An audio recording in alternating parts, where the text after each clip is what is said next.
पाणी. जीत बबली. एके दिवशी जीतची पेन्सिल कुठेतरी हरवली. त्याने त्याची पेन्सिल सगळीकडे शोधली. जीतने पेन्सिल त्याच्या दप्तरात शोधली. त्याच्या दप्तरात खूप सारी वस्तू होते.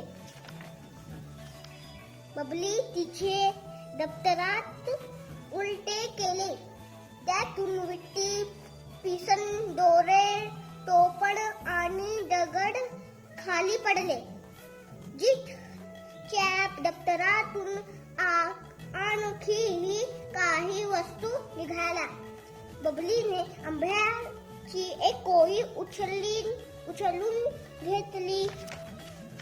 समीर आंब्याच्या कोळीकडे पाहू लागला. जीतने सांगितले, किती पाणी आहे. जीतने आंब्याची कोळी घासून पाणी बनविली.